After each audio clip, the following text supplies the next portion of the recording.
d'année, je suis en train de rouler vers la Normandie. Et puis, je voulais vraiment m'adresser à vous, particulièrement, vous remercier, parce que vous êtes nombreux à avoir rejoint la chaîne de Encore sur la route pendant cette année 2020. Et vraiment, je suis vraiment très très heureux d'avoir cette communauté qui suit mes aventures. Et ça me réjouit, ça m'encourage.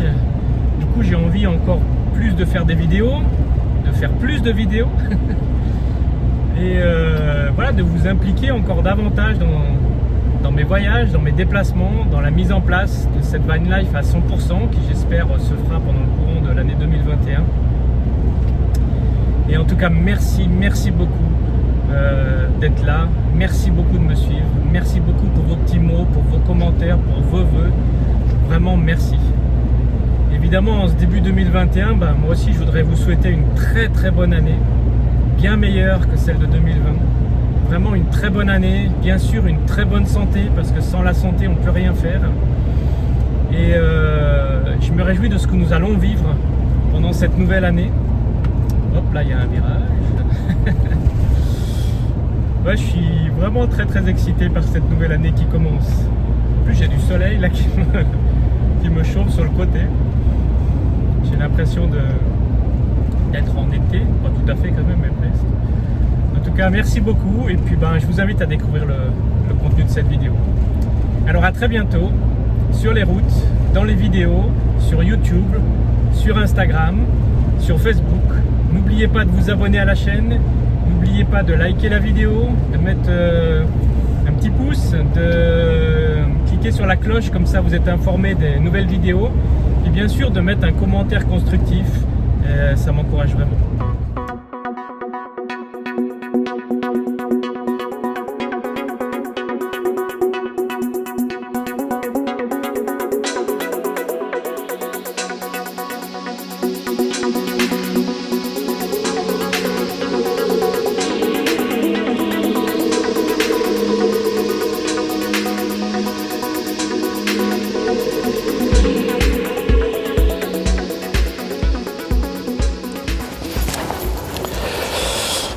Alors la cuve d'eau, c'est ici. Hop. On ouvre là. Et puis il y a ce tuyau à gros débit qui est ici. Que je mets là. Et qui remplit la cuve en appuyant ici. Et voilà. C'est super que les SIG, la Service Industriel de Genève, mettent à disposition ce site où on peut vidanger. En fait, il y a tout ce qu'il faut pour vidanger là. Et puis, on peut se servir gratuitement d'eau. Et ça fonctionne toute l'année, c'est aussi un dysfonctionnement. Mais vraiment, c'est super. Merci au SIG. Voilà, mais on va attendre gentiment que la cuve se remplisse. Je vais me mettre au chaud parce qu'il fait un peu froid.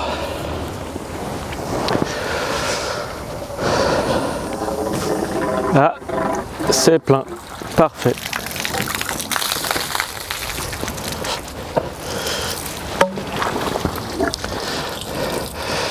En fait, on voit que c'est plein que quand ça déborde. C'est un peu dommage, mais... Ah, le tuyau.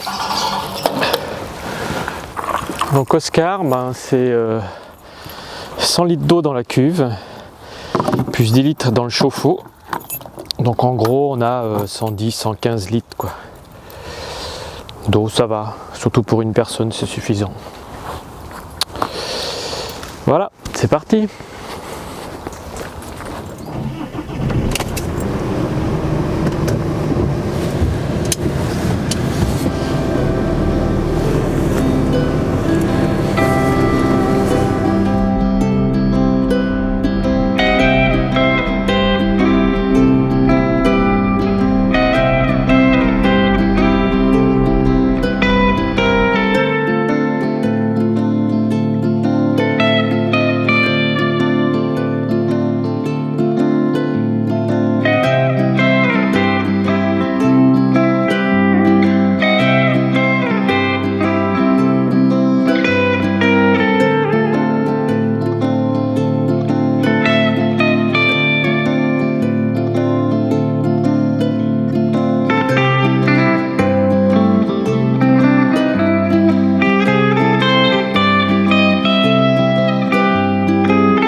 De temps en temps, il faut faire plein de carburant.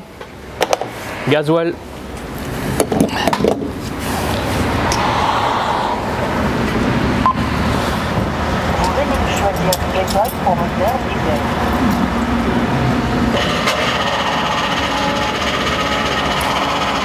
Voilà. Je ne sais pas exactement combien consomme le véhicule, mais je vous ferai le calcul. Je pense que le réservoir fait 90 litres, mais je vous calculerai tout ça. Ah, voilà. Donc là, on est à 97 litres. Donc je pense qu'on peut considérer que le réservoir fait 100 litres, quoi.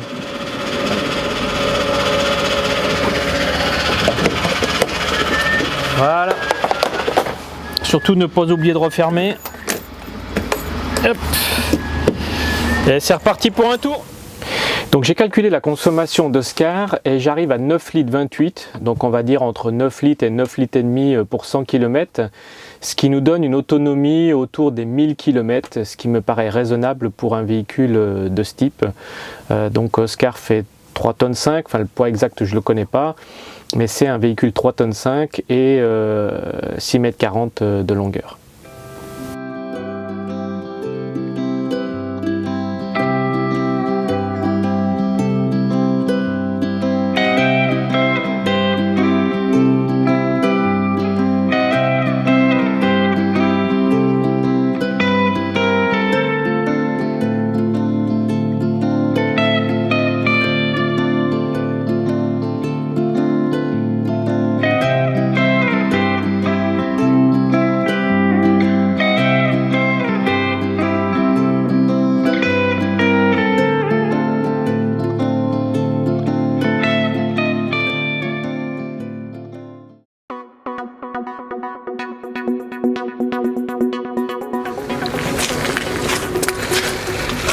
Concernant le gaz, Oscar a 2 bouteilles de gaz. Alors pour plus de facilité, j'utilise une bouteille de gaz française et une bouteille de gaz suisse. Donc quand je suis en France, j'utilise la française jusqu'à ce qu'elle soit vide. Quand elle est vide, je passe sur la suisse et je recherche le plus vite possible une recharge pour la française. Et quand je suis en Suisse, je fais l'inverse, j'utilise principalement la suisse. Lorsqu'elle est vide, je passe sur la française et je recherche rapidement une recharge pour la bouteille suisse. Ce qui me permet d'avoir une certaine souplesse. Et j'ai de la chance parce qu'en fait, les 2 pays dans lesquels je navigue le plus pour le moment, c'est la Suisse et la France. Et la Suisse et la France ont les mêmes raccords, ce qui fait que je n'ai pas besoin d'adaptateur ou quoi que ce soit.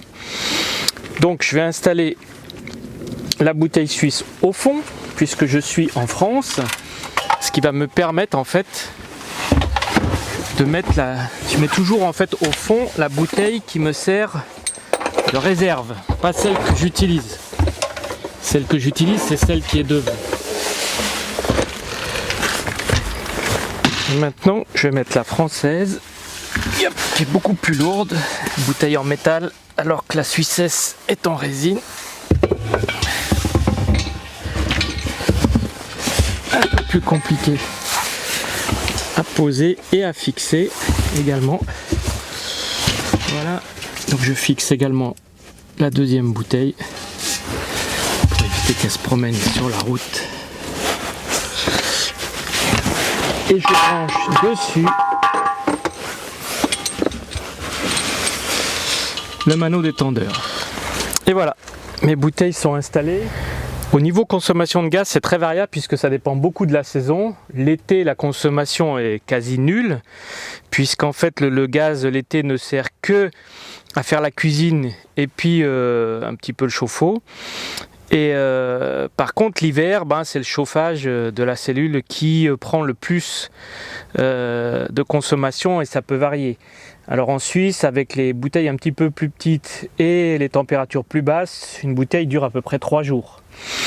En France, avec des bouteilles comme celle-ci, on arrive en fait à tenir avec une température un petit peu plus élevée à peu près 6 jours. Ce qui nous fait une consommation en France, ça coûte à peu près entre 100 200 euros par mois. pour le gaz, alors qu'en Suisse, on est tout de suite entre 400 et 500 francs par mois de consommation de gaz. Donc c'est un point important l'hiver, c'est pour ça que j'avais isolé le coffre pour faire des économies de gaz. C'est-à-dire que je fais monter en fait la température de la cellule avec le moteur pendant que je roule. De cette manière, quand je démarre le chauffage au gaz, eh bien, il a juste à maintenir la température en fait pendant la nuit, pendant que je dors. Sachant que bon, la température pour dormir, on va dire autour de 17 degrés à peu près. Si jamais je travaille dans la journée, je suis obligé de monter la température autour de 20, 21, parce que lorsqu'on est devant l'ordinateur pendant plusieurs heures, on a vite froid sans bouger. Donc voilà ce qui concerne le gaz.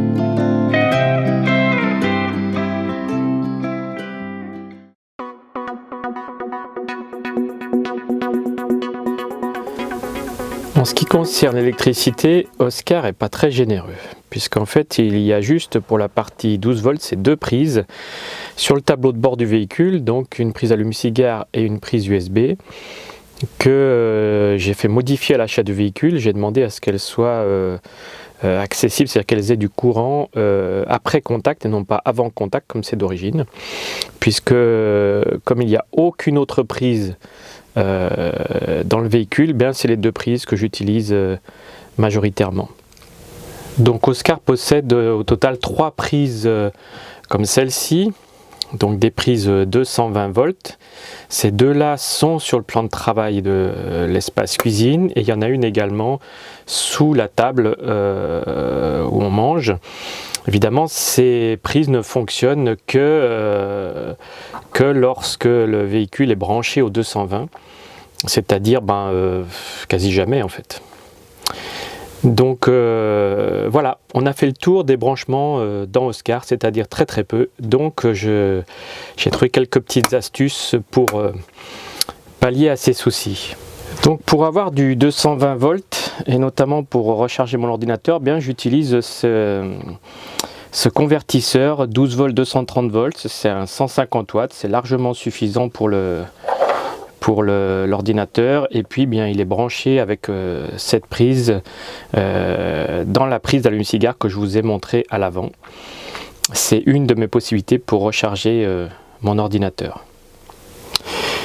Alors j'utilise également cette batterie qui est une batterie en fait mobile qui se porte comme vous voyez ici avec la main, et en fait cette batterie me propose une prise d'allume-cigare, une prise, ce que j'appelle une prise Bosch DIN, et puis 2 prises USB qui me permettent effectivement d'avoir plus de souplesse par rapport au véhicule.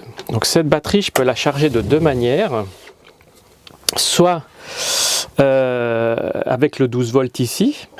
Et dans ce cas-là, je la charge sur l'allume-cigare pendant que je roule, et sur cette petite prise, je peux la charger également au 220. Donc c'est un accu qui dure assez longtemps, évidemment ça dépend comment on l'utilise. J'ai un tableau de bord ici qui me dit en fait en permanence ce qui me reste dans la batterie. Donc là vous voyez qu'elle est à 100%. Et ça tient assez la charge, donc c'est ma réserve en fait d'électricité sur laquelle je peux charger donc mon ordinateur, mes téléphones, mes batteries, et c'est celle que j'utilise principalement.